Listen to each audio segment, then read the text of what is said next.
Hi, welcome at Commerce Students Hub. Our motto is to learn accountancy and commerce subjects by clearing all basic concepts.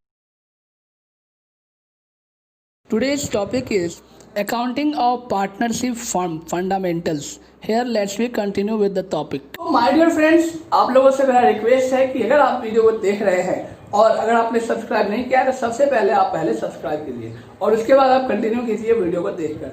और अगर कोई भी अगर इसमें लगता है कि आपको कोई कमी है तो आप प्लीज कमेंट सेक्शन में हमें कमेंट कीजिए। आपके हर रिएक्शन वीडियो देखने के बाद या फिर वीडियो देखने के दौरान हमारे लिए बहुत जरूरी है, तो प्लीज आप वो रिएक्शन जरूर दें कमेंट सेक्शन में जाकर, या फिर जो लाइक बटन है या फिर डिसलाइक बटन है, आप दोनों में से किसी भी को भी प्रेस कर सकते हैं। अगर आपको अच्छा लगता है तो लाइक कीजिए, अगर नहीं अच्छा लगता है तो डिसलाइक कीजिए, या फिर आप अगर कमेंट करके बताना चाहते हैं तो प्लीज आप कमेंट भी कर सकते हैं। और जितना ज्यादा से ज्यादा लोगों को शेयर कीजिए अगर अच्छा लगता है तो, ठीक है। और please please follow the rule of lockdown, बहुत जरूरी है ये। और हाँ, डिसलाइक बटन थोड़ा सोच समझ के प्रेस कीजिएगा और अच्छा होगा कमेंट कीजिए।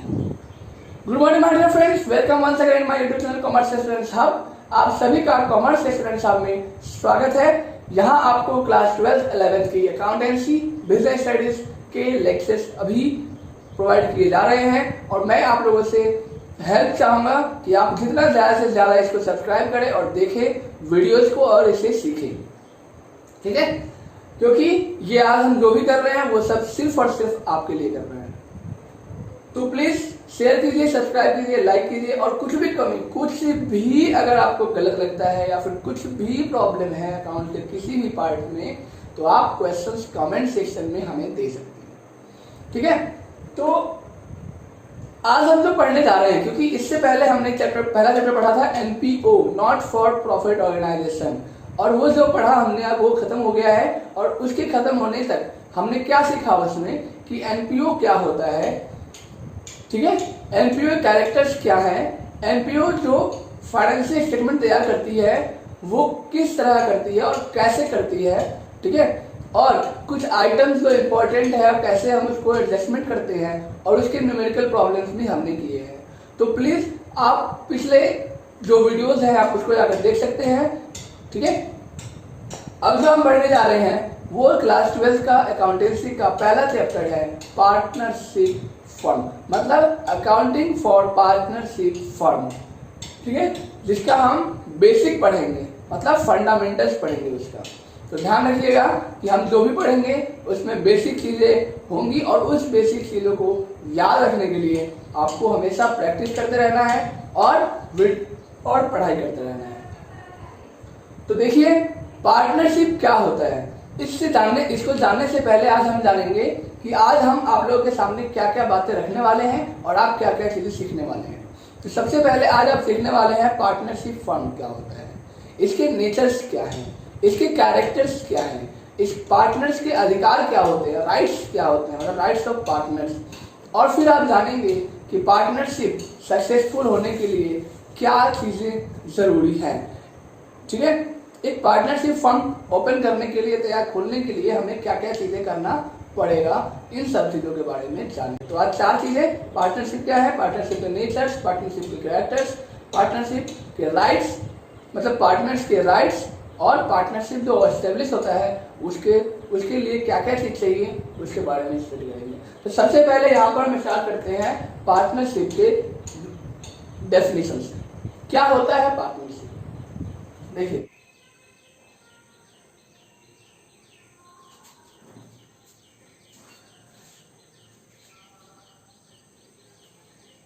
तो देखिए एक लड़का जो चाहता है कि मैं बिजनेस स्टार्ट करूं, ठीक है।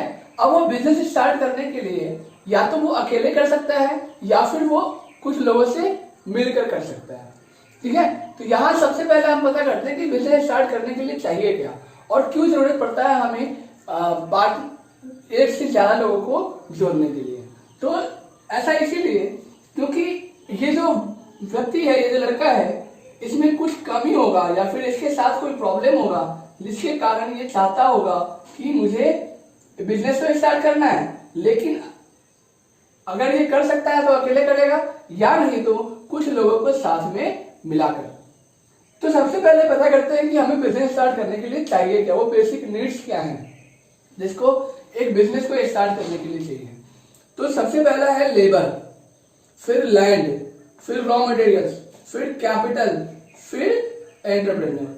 मतलब लेबर मतलब मजदूर, जो मजदूर होते हैं जो आपके प्रोडक्शन में या फिर आपके सर्विस में वो हेल्प करते हैं। दूसरा लैंड लेबर, लैंड मतलब जमीन चाहिए जहां पर आप एक छोटा सा मकान खोल बनाकर आप फिर वहां पर फैक्ट्री अगर खोल रहे हैं मान लीजिए, तो वहां पर आप क्या करेंगे, वहां पर आप क्या लगाएंगे, मशीन वगैरह लगाएंगे, उसी जमीन लेकर तो लगाएंगे ना, जमीन पे एक मकान बनाएंगे छोटा सा, फिर उसमें हम क्या डाल देंगे, मशीनरी वगैरह सेटअप कर देंगे और फिर प्रोडक्शन स्टार्ट होगा। अब हमारे पास लैंड भी आ गया, हमारे पास लेबर भी आ गया, तो उसके बाद क्या जरूरी है, ये लेबर खाली तो बैठेगा नहीं या फिर लैंड हमने खाली ऐसे ही खेलने के तो लिया नहीं है, उसमें हमने प्रोडक्शन करना है। तो प्रोडक्शन करने के लिए क्या चाहिए, रॉ मटेरियल चाहिए। क्या चाहिए, रॉ मटेरियल, जिसे हम कच्चा माल कहते हैं। ठीक है, जैसे अगर मान लीजिए वो बिस्किट बनाने की फैक्ट्री है, किसकी, बिस्किट बनाने की फैक्ट्री है, तो बिस्किट बनाने के लिए हमें सबसे पहले क्या चाहिए, हमें आटा चाहिए। अब आटा, चीनी, ऐसा कुछ चाहिए। तो आटा हमें कहां से मिलेगा, गेहूं से मिलेगा, और गेहूं कहां मिलता है, हमें खेत में। तो हमें ये जो गेहूं है हमारा वो कहलाएगा रॉ मटेरियल।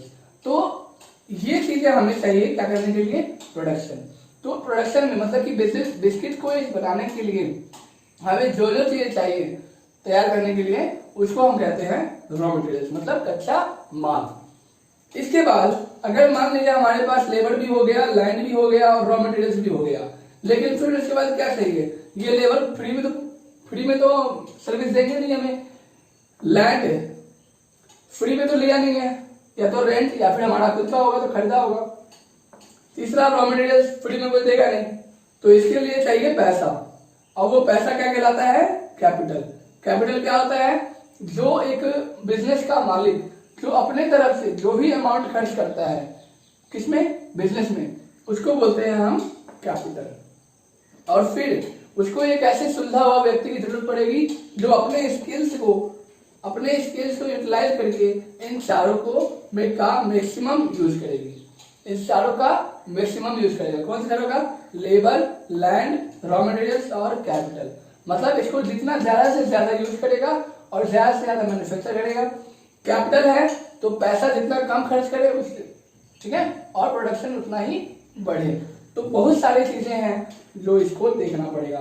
रिस्क पता करना पड़ेगा कि बिजनेस मार्केट में क्या बिहेवियर है।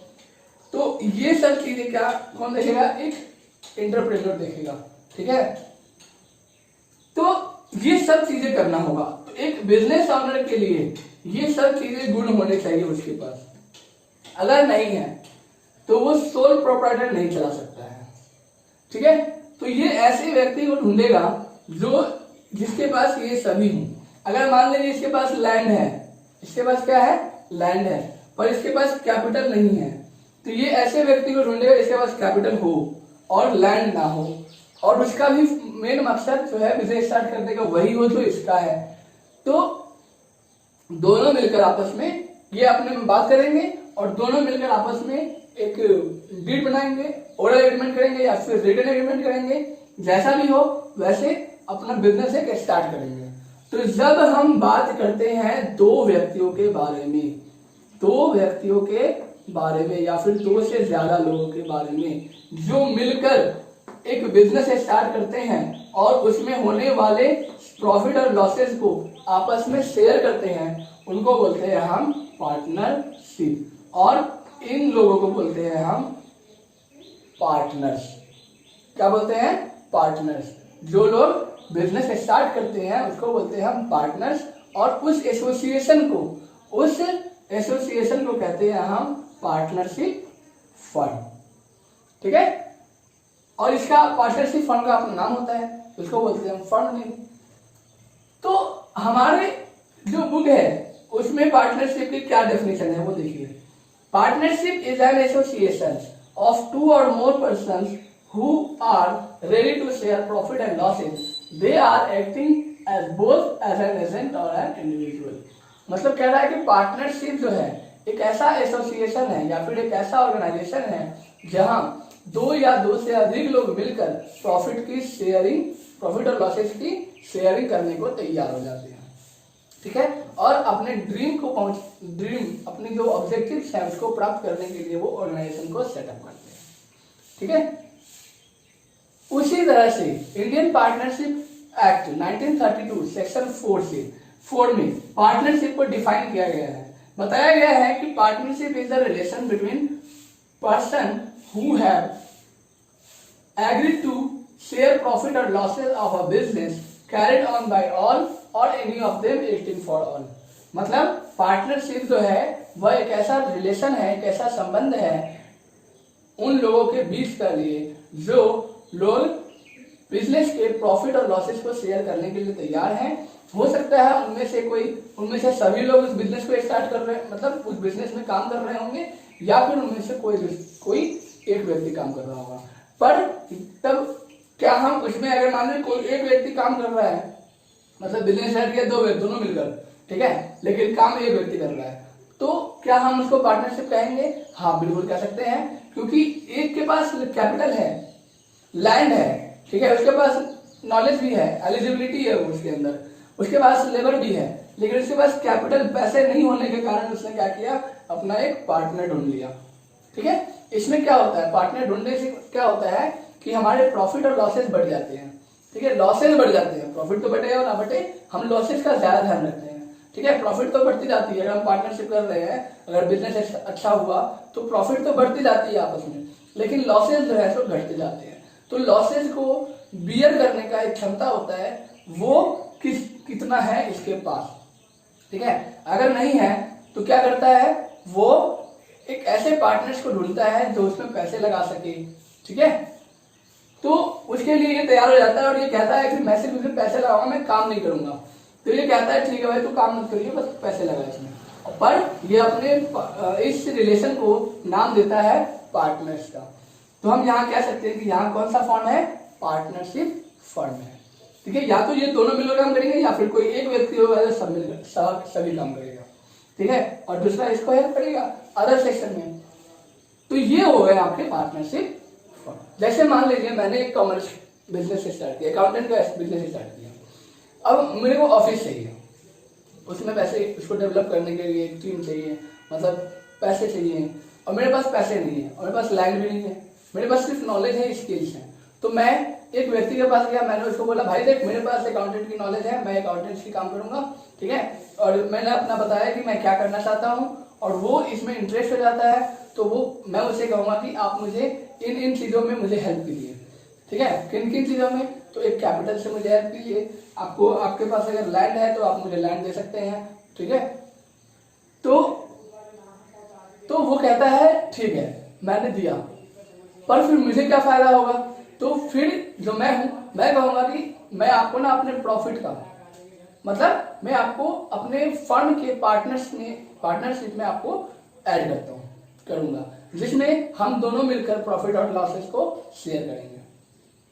ठीक है, तो वो कहेगा फिर मेरा क्या फायदा हुआ, अगर लॉस ज्यादा हुआ तो भी हमको सहना पड़ेगा, प्रॉफिट ज्यादा हुआ तो हम लोग आपस में बांट लेंगे। तो यहाँ पर लोग क्या कहते हैं कि शेयर, क्या कहते हैं, शेयर।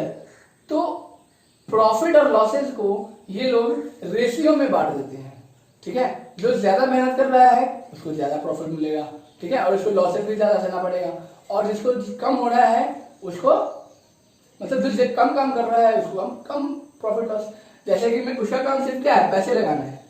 ठीक है, तो मैंने उसको अपना जो भी प्रॉफिट है उसका 10% मैंने कहा चलो मैं दे दूंगा, मतलब 10% प्रॉफिट और लॉसेस जो भी होंगे वो आपको उसका बियर करना पड़ेगा। अगर प्रॉफिट होता है तो एंजॉय कीजिए, और अगर लॉस होता है तो आपको सहना पड़ेगा। तो इस रिलेशन को ये नाम देता है किसी का, पार्टनरशिप का। ठीक है, अब जब ये तैयार हो जाता है कि दोनों मिलकर, या फिर ये 3 बंदा और है, 2 और लोग हैं, ठीक है, ये तीनों मिलकर क्या करते हैं, एक काम को करने के लिए तैयार हो जाते हैं, और ये अपने रिलेशन को नाम देते हैं पार्टनर्स का। इसका नाम देते हैं पार्टनर्स का, और ये जो मिलकर एक ऑर्गेनाइजेशन तैयार करते हैं उसको हम कहते हैं पार्टनरशिप फंड। ठीक है, अब आपने क्लास 11th में एक कंसेप्ट पढ़ा था जिसमें कहा था बिजनेस एंटिटी कंसेप्ट।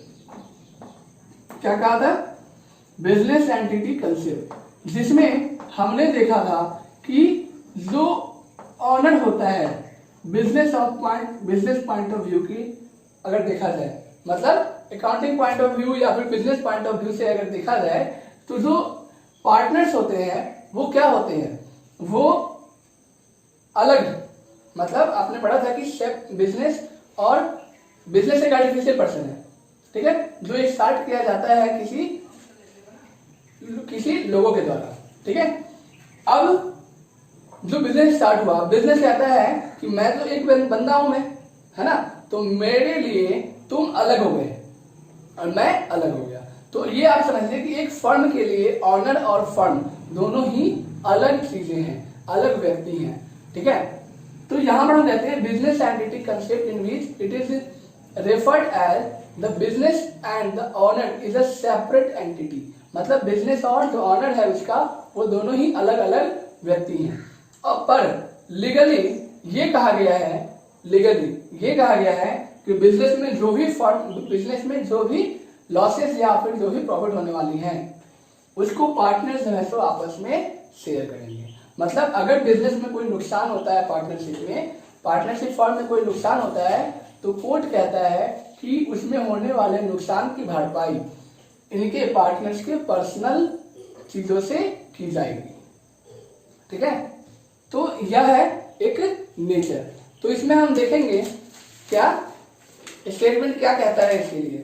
तो कहता है partnership is a separate business entity from the accounting view point, however from the legal viewpoint a partnership firm is not a separate legal entity from its partner, ठीक है। मतलब partnership क्या है? एक separate business है, ठीक है, जिसमें किस व्यू पॉइंट से? अकाउंटिंग पॉइंट ऑफ व्यू से, ठीक है। और इसमें यह भी कहा गया कि पर लीगल व्यू पॉइंट से, अकाउंटिंग व्यू पॉइंट से तो बिजनेस अलग चीज है और पार्टनर अलग चीज है, ठीक है, लेकिन लीगली कहा गया है कि a partnership firm is not a separate legal entity from its partner, मतलब पार्टनरशिप फर्म जो है वो सेपरेट चीजें नहीं है पार्टनर्स से, मतलब जो पार्टनर्स हैं उनके लिए पार्टनरशिप जो बिजनेस है वो अलग चीजें नहीं है। मतलब हुआ कि फर्म का जो भी डेब्ट्स होगा उसको पे किया जाएगा private assets of the partner से, मतलब पार्टनर्स के प्राइवेट एसेट्स से। जैसे आपने सुना होगा ना, नीलामी वगैरह होता है, बैंक का लोन नहीं दे पाते हैं तो नीलामी होता है। तो नीलामी किसका होता है? उस व्यक्ति के पर्सनल गुड्स का। जैसे मकान हो गया, जरूर पड़ता मकान की नीलामी होती है, एक एक चीज की, टेबल, कुर्सी, घड़ी, एक एक चीजों की नीलामी होती है।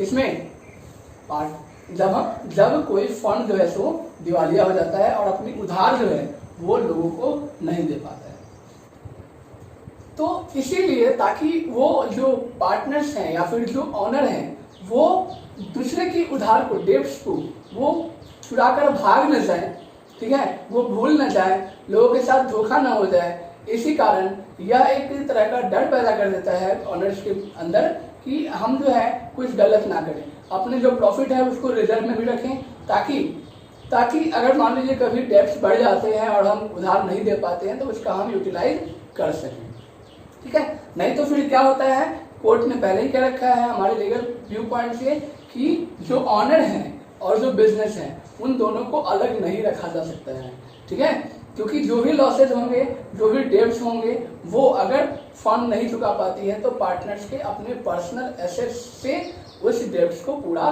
करना पड़ेगा, ठीक है। तो अब हम जानते हैं इसके कैरेक्टर्स क्या हैं, मतलब एक पार्टनरशिप फर्म की विशेषता क्या है, इसके गुण क्या है, ठीक है। कैरेक्टरिस्टिक्स ऑफ, साथ के साथ आप लिख भी सकते हैं, कैरेक्टरिस्टिक्स ऑफ पार्टनरशिप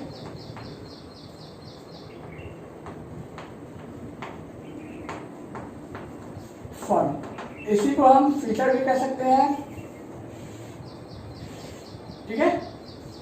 तो देखिए सबसे पहला है इसका कैरेक्टर कि ये दो और दो से ज्यादा लोगों से मिलकर बना होता है, 2 or more पर्सन, ये क्या दो या दो से अधिक लोगों से मिलकर एक बिजनेस तैयार किया जाता है जिसको हम पार्टनरशिप फर्म कहते हैं। तो ये 2 और मोर पर्सन्स होते हैं, किसमें कम से कम 2 व्यक्ति होने चाहिए। ज्यादा से ज्यादा आप कितना भी रख लो, ठीक है, लेकिन कम से कम 2 व्यक्ति तो चाहिए, ठीक है। और ये 2 व्यक्ति तो चाहिए, लेकिन ये व्यक्ति होने कैसे चाहिए? अगर मान लीजिए आपका पार्टनर भूल जाता है, ठीक है, आपका पार्टनर अनसाउंड माइंड का है, ठीक है, उसको कब क्या होगा उसकी दिमागी स्थिति जो है सो उसकी सही नहीं है, और अगर आपने उसके साथ पार्टनरशिप कर लिया तो क्या उस केस में पार्टनरशिप सक्सेस हो सकता है? पार्टनरशिप को हम पार्टनरशिप फर्म कह सकते हैं? तो बिल्कुल नहीं कह सकते हैं। वो हमारे लिए इंडियन कॉन्ट्रैक्ट एक्ट में उसको मना किया गया है, ठीक है। कहा गया है कि अगर कोई व्यक्ति, सबसे पहला अगर माइनर है, पार्टनरशिप आप कर रहे हो, एक कॉन्ट्रैक्ट तैयार कर रहे हो, उसमें देखा जाएगा कि जो लड़का है जिसके साथ आप कर रहे हो पार्टनरशिप वो माइनर तो नहीं है। माइनर मतलब होता है 18 साल से कम, ठीक है। तो क्या वो माइनर तो नहीं है? तो अगर नहीं है तो ठीक है भाई, कर सकते हैं। दूसरा चीज ये भी देखता है कि वो व्यक्ति जो है अनसाउंड माइंड तो नहीं है, मतलब दिमागी हालत उसकी सही तो है या नहीं है। तो उस केस में भी क्या होता है, पार्टनरशिप फर्म को रिजेक्ट कर दिया जाता है। और तीसरा चीज देखा जाता है कि जो व्यक्ति जिसके साथ हम पार्टनरशिप करने जा रहे हैं वो व्यक्ति लॉ के द्वारा डिस्क्वालीफाई तो नहीं है, मतलब कि वो कहीं पर मान लो चीटिंग किया होगा, कहीं पर फ्रॉड एक्टिविटी किया होगा जिसके कारण उसमें केस लग गया होगा और वो केस हार गया होगा और उसके ऊपर कोर्ट ने स्टाम्प लगा दिया कि वो किसी के साथ क्या नहीं कर सकता, पार्टनरशिप नहीं कर सकता है। तो इस केस में, इन तीनों केस में पार्टनरशिप सक्सेस नहीं होगा और उसको क्या कर दिया जाएगा कि एक जो कॉन्ट्रैक्ट है वो वॉइड है, ठीक है, ये इसका कोई वैल्यू नहीं है, इसको ठुकरा दिया जाएगा, ठीक है। तो यहाँ पर ये तो सही बात है कि 2 या 2 से अधिक व्यक्ति होना चाहिए, लेकिन वो कैसे होने चाहिए? वो 3 तरह के लोग नहीं होने चाहिए, ठीक है। इस 3 तरह के लोगों के अलावा बाकी जैसा रखना है रख लो। पहला, जो माइनर है वो नहीं होना चाहिए तुम्हारे पार्टनर्स। दूसरा, जो अनसाउंड माइंड का हो, मतलब जिसकी दिमागी स्थिति सही नहीं हो। और तीसरा, जिसको कोर्ट के द्वारा, जिसको लॉ के द्वारा जिसको डिस्क्वालीफाई कर दिया गया, वो 3 व्यक्ति, ये तीनों व्यक्ति पार्टनरशिप के लिए सही नहीं है, ठीक है। दूसरा जो फीचर है वो क्या है? एग्रीमेंट। जब बिजनेस स्टार्ट करते हैं 2 या 2 से ज्यादा लोगों के साथ मिलकर, तो इस यहाँ पर जरूरी होना चाहिए आपस की टर्म एंड कंडीशन और आपस की अंडरस्टैंडिंग्स।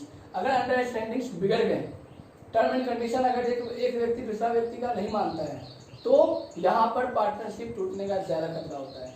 तो इसीलिए ताकि फ्यूचर में कोई दिक्कत ना हो, हमें जरूरी होता है एग्रीमेंट तैयार करना, ठीक है, मतलब समझौता करना, एग्रीमेंट बनाना। तो एग्रीमेंट 2 तरह के बनते हैं, एक होता है ओरल और एक होता है रिटन। तो इस फॉर्म में ये कहा गया है कि ये जरूरी नहीं है कि जो एग्रीमेंट है वो रिटन होना चाहिए, लेकिन अगर रिटन होता है, अगर एग्रीमेंट होना चाहिए ये तो जरूरी है, लेकिन जरूरी नहीं कि वो रिटन हो। तो अगर रिटन होता है तो आपको एक फायदा होगा। वो फायदा क्या होगा? इन फ्यूचर अगर आपका पार्टनर आपके साथ चीटिंग करता है या जो हमारी टर्म एंड कंडीशन है उसको नहीं मानता है, तो आप उसको कोर्ट तक लेकर जा सकते हैं, उसके ऊपर सू कर सकते हैं, नोटिस जारी कर सकते हैं कि ये मेरा टर्म एंड कंडीशन नहीं मान रहा है, बिजनेस में चीटिंग फ्रॉड एक्टिविटीज कर रहा है, या फिर ये जो मेरा पार्टनर था ये हमारे फर्म से काफी पैसे लेकर चला गया है, हमारे डेट रेशियो जो हमने प्रॉफिट शेयरिंग रेशियो जो हमने आपस में शेयरिंग करी है वो नहीं मान रहा है इस चीज को। तो ये सब चीजें अगर लिखा हुआ होता है तो हमारे पास क्या होता है, एक अच्छा एक प्रूफ हो जाता है कि हम उसको कोर्ट में पेश कर सकते हैं, वेरीफाई कर सकते हैं, ठीक है। एक तरह का वेरीफाइबल इंस्ट्रूमेंट हो जाता है इसमें। तो एग्रीमेंट होना जरूरी है, इसमें पार्टनरशिप फर्म में, और वो ओरल हो या फिर रिटन हो, दोनों भी हो सकता है। तो जो एग्रीमेंट तैयार होता है पार्टनरशिप के बीच में उसको कहते हैं हम पार्टनरशिप डीड। क्या कहते हैं? Partnership deed. तीसरा जो है यह है लॉफुल बिजनेस।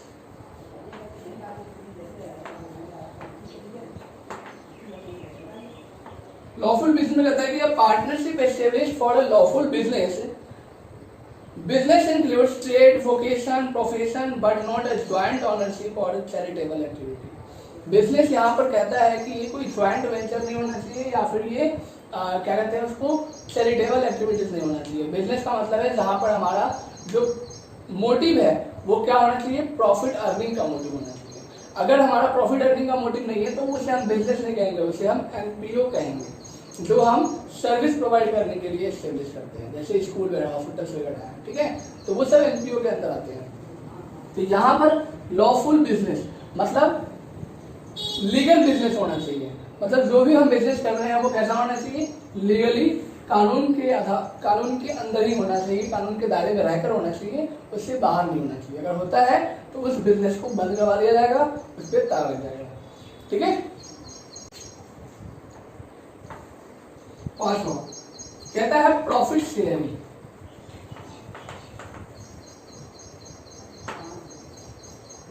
प्रॉफिट शेयरिंग मतलब पार्टनरशिप फर्म में क्या होता है, जो पार्टनर्स होते हैं आपस में प्रॉफिट और लॉसेस शेयर करते हैं। तो वो प्रॉफिट और लॉसेस कैसे शेयर करते हैं, या तो वो इक्वली शेयर करते हैं या फिर उनके बीच कुछ एग्रीमेंट होता है, कुछ डीड होता है जिसमें वो प्रॉफिट और लॉसेस को शेयर करते हैं। और उस चीज को हम क्या कहते हैं, उसको कहते हैं रेशियो।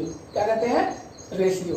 तो प्रॉफिट शेयरिंग रेशियो, उसे हम कहते हैं प्रॉफिट शेयरिंग रेशियो, ठीक है। तो कोई भी पार्टनरशिप है उसमें प्रॉफिट और लॉसेज किस फॉर्म में शेयर किए जाते हैं, रेशियो के फॉर्म में, 2:3:1, ठीक है, या फिर 50-50 है तो 1:1:1। तो इस तरीके से प्रॉफिट और लॉसेज जो है तो शेयर किए जाते हैं। इसका स्टेटमेंट आप लिख सकते हैं। इसमें कहता है कि agreement between among the partner must be to share profit and losses of the business. मतलब पार्टनर्स के बीच में एग्रीमेंट होना चाहिए कि प्रॉफिट और लॉसेज को कैसे वो शेयर करेंगे आपस में बिजनेस के लिए। और it is not essential that all partner must have losses also.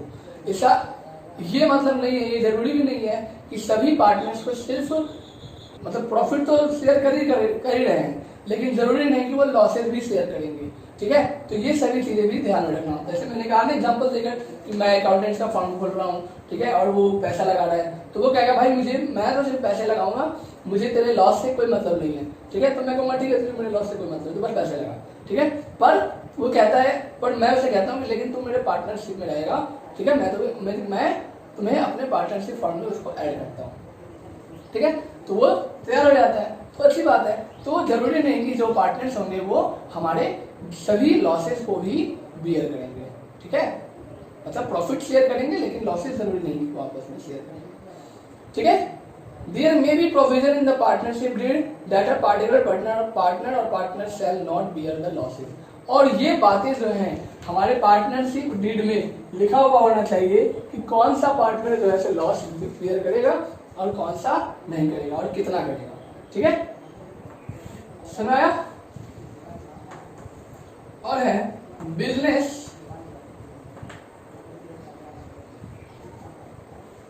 Can be carried on by all or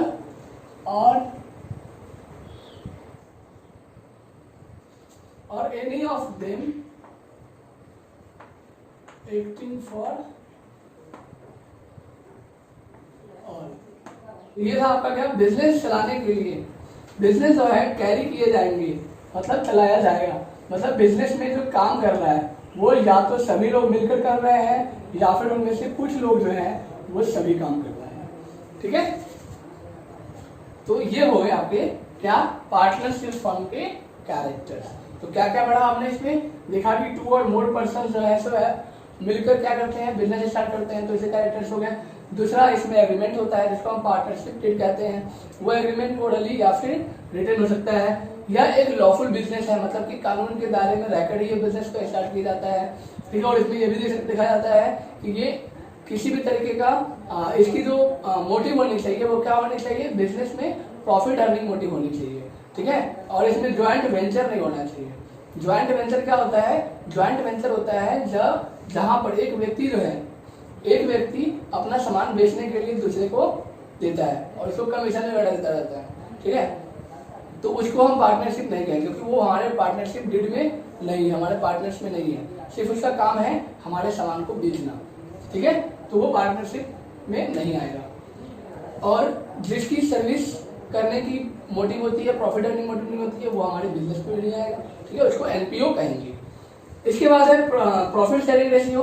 partnership partners है तो पार्टनर्स किस रेट में, किस रेशियो में प्रॉफिट या लॉसेस पर शेयर करेंगे, ये चीजें उसमें रिटर्न होनी चाहिए, किसमें, एग्रीमेंट में। तो उसमें यह होना चाहिए कि कौन पार्टनर जो है सो प्रॉफिट शेयर करेगा और कौन पार्टनर्स, मतलब प्रॉफिट तो सभी शेयर करेंगे लेकिन लॉसेस जरूरी नहीं है कि सभी शेयर करेंगे। तो यहाँ पर लिखा हुआ होना चाहिए कौन पार्टनर जो है सो लॉसेस शेयर नहीं करेगा, कौन पार्टनर लॉसेस शेयर करेगा, और अगर करता है तो कितना करता है, वो रेशियो यहाँ पर होना चाहिए। अगर नहीं है तो उसको हम इक्वली देखते हैं कि पार्टनरशिप जो प्रॉफिट शेयरिंग रेशियो है वो क्या है, इक्वल है, मतलब 1:1:1, ठीक है। इसके बाद बिजनेस जो है, जो ये फॉर्म तैयार किया गया है, एस्टेब्लिश किया गया है, उसमें हो सकता है कि सभी मिलकर काम कर रहे हों या फिर उनमें से कुछ लोग जो हैं वो सभी काम कर रहे हों, यह भी देखा जाएगा पार्टनरशिप फॉर्म के कैरेक्टर्स। अब आइए राइट्स ऑफ पार्टनर्स, मतलब पार्टनर्स के अधिकार क्या है, वो किन किन चीजों के लिए एप्लीकेबल है, ठीक है। जैसे हम कहते हैं ना हमारे मौलिक अधिकार, तो वैसे ही पार्टनर्स के मौलिक अधिकार क्या है, ठीक है, राइट्स ऑफ पार्टनर्स। तो राइट ऑफ पार्टनर्स में पहला इसका अधिकार है कि वो पार्टनर्स पार्टिसिपेट कर सकता है बिजनेस के मैनेजमेंट में। दूसरा है right to consult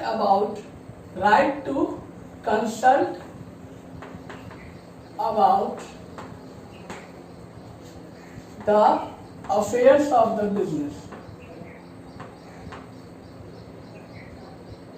affairs of the business, मतलब बिजनेस में क्या क्या चीजें चल रहा है, ठीक है, ये सब चीजें जानने की इसको अधिकार है। तीसरा, इट हैज, पार्टनर्स के पास राइट होता है, right to inspect the book of account, मतलब उस बिजनेस की अकाउंट बुक को वो देख सकता है, चेक कर सकता है।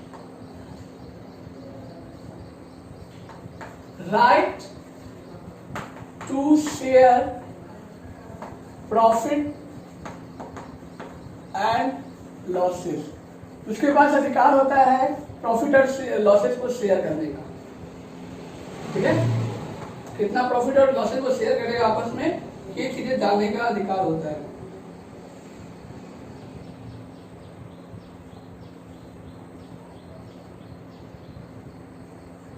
अगर मान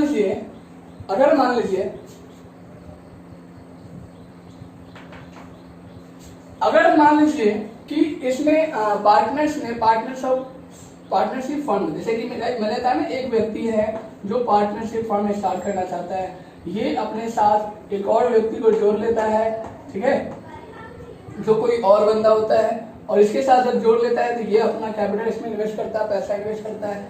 अब ये कहता है कि पैसा इसने जितना एग्री किया था उतना तो इसने इन्वेस्ट कर दिया, ठीक है। अब ये कहता है कि भाई कुछ और पैसों की जरूरत है, अब कुछ और पैसों की जरूरत है, तो ये भाई साहब कहता है भाई मैं तो ऐसे नहीं लगाऊंगा, इसमें इन्वेस्ट नहीं करूंगा।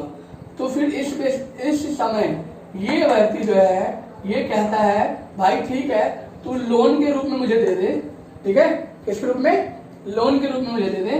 तो ये बोलता है ठीक है, तो पार्टनर्स को ये अधिकार होता है कि जो लोन वो एडवांस में दिया है उस पर एग्रीड इंटरेस्ट पर अमाउंट रिसीव कर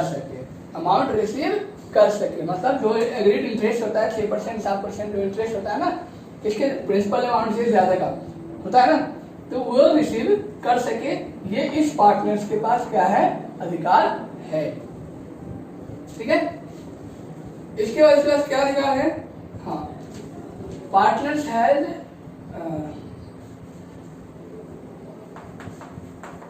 if a partner has advance loan, then it has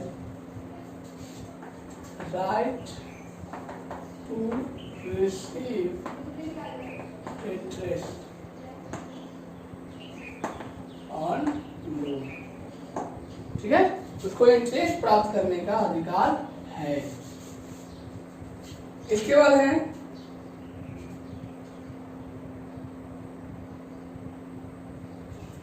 उसके पास ये अधिकार है कि in the case of emergency, अगर मान लीजिए इमरजेंसी होता है तो उस केस में अपनी बेस्ड एक्सपीरियंस और बेस्ड नॉलेज के बेसिस पर वो अपना जजमेंट ले सकता है। ठीक है, in case of emergency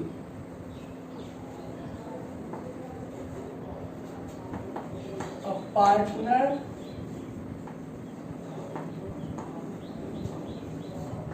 can take decision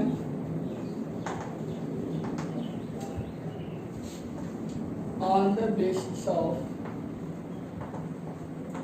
his best experience or knowledge।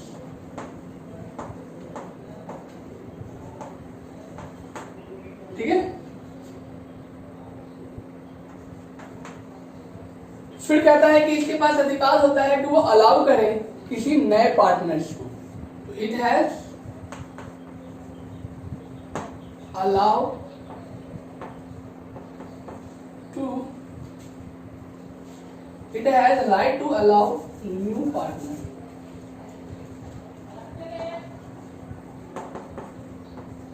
Admit new partner. ठीक है,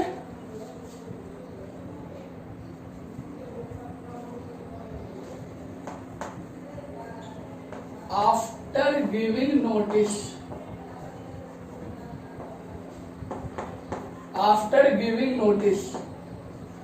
partner has right to leave या फिर और टू रिटायर फ्रॉम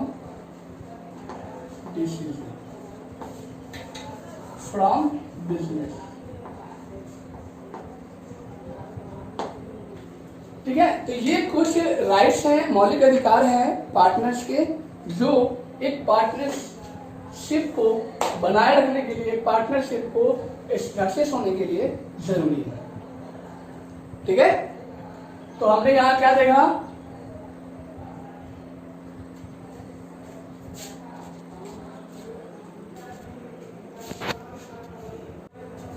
तो हम यहां देख रहे हैं राइट ऑफ पार्टनर्स, मतलब पार्टनर्स के अधिकार क्या है। तो सबसे पहला अधिकार कि वो जो है सो मैनेजमेंट, मतलब बिजनेस के मैनेजमेंट में पार्टिसिपेट कर सकता है। मतलब जो बोर्ड मीटिंग्स होते हैं या फिर कुछ डिसीजन ले रहे हैं तो उसमें पार्टनर्स का पूरा अधिकार है कि अपने आप को उसमें पार्टिसिपेट करें। दूसरा, कंसल्ट कर सकता है कि बिजनेस में चल क्या रहा है, मतलब हमारा बिजनेस कितना मतलब अपग्रेड हो रहा है, कितना बढ़ रहा है, कितना डेवलप हो रहा है, क्या लॉसेज हो रहे हैं, क्या प्रॉफिट हो रहे हैं। मतलब वो अपने ऑपरेशनल एक्टिविटीज के ऊपर ध्यान दे सकता है। कौन?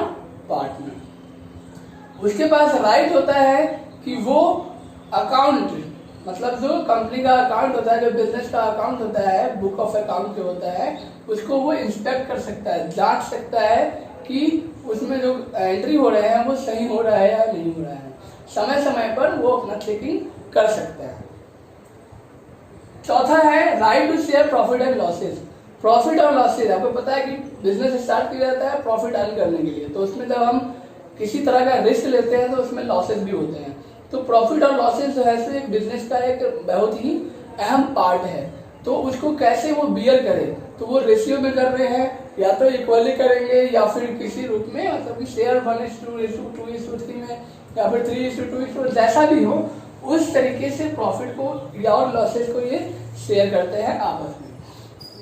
अगर पार्टनर जो है एडवांस में लोन देता है, पार्टनर पहले से कभी लोन दिया हो या फिर बाद में जब पार्टनर्स के पास मतलब पैसे की जरूरत पड़ती है फर्म को चलाने के लिए, तो पार्टनर जो ऑनर होता है, मेन आदमी होता है, वो कहता है कि आप अगर पैसे ऐसे इन्वेस्ट नहीं करोगे तो आप लोन के रूप में दे दो। तो उसके पास ये अधिकार होता है कि वो पार्टनर जो है वो लोन अगर दिया है तो वो इंटरेस्ट रिसीव करेगा। फिर है इन केस ऑफ इमरजेंसी, अगर कोई इमरजेंसी आता है, इमरजेंसी का सिचुएशन होता है कंपनी में, बिजनेस में, तो वो उस समय अपनी बेस्ट एक्सपीरियंस से, अपने बेस्ट नॉलेज से वो क्या कर सकता है, डिसीजन ले सकता है। इसके बाद उसके पास राइट होता है कि वो नए पार्टनर्स को अलाउ कर सके। इसके बाद उसके पास ये भी अधिकार है कि अगर वो छोड़ना चाहता है किसी कारणवश, तो सबसे पहले उसको नोटिस देना पड़ेगा।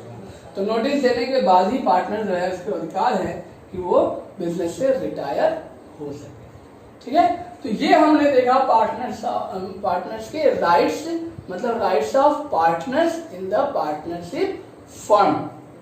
ठीक है, तो एक फर्म को प्रोसेस में रहने के लिए जरूरी है कि उसके साथ जो मिलकर काम कर रहे हैं उसको भी कुछ अधिकार दिए जाए, ताकि वो हंसते हंसते सक्सेसफुली और हमें को टाइम पर हमारे को हेल्प कर सके। ठीक है, और जितना लंबे टाइम तक हमारे साथ जुड़ा रहेगा उतना अच्छा होगा। तो पार्टनर्स दो या दो से अधिक व्यक्तियों के साथ जुड़कर एस्टेब्लिश किया गया एक ऑर्गेनाइजेशन है जिसको हम पार्टनरशिप फर्म कहते हैं, और उसमें जो भी पार्टनर्स हैं वो प्रॉफिट और शेयर को और लॉसेस को आपस में बांटने के लिए तैयार होते हैं। ठीक है, ये था राइट्स ऑफ पार्टनर्स। चलिए, तो अब हम कल देखेंगे, नेक्स्ट वीडियो में आप देखिएगा, पार्टनरशिप डीड क्या होता है। मैंने बताया ना, एग्रीमेंट होना जरूरी है। तो जो एग्रीमेंट तैयार होता है वो ओरल भी होता है, रिटन भी होता है। तो दोनों मर्जी है, आपको जैसा करना है वैसा कीजिए। ठीक है, तो पार्टनरशिप डीड क्यों जरूरी है, और अगर पार्टनरशिप डीड करते हैं तो उसके लिए क्या क्या चीजें उसमें इंपॉर्टेंट आइटम्स हैं, उस चीजों को हम स्टडी करेंगे। तब तक के लिए प्लीज आप इस वीडियो अगर अच्छा लगा हो तो सब्सक्राइब जरूर कीजिए, लाइक कीजिए और शेयर कीजिए अपने फ्रेंड्स को। ठीक है, थैंक यू।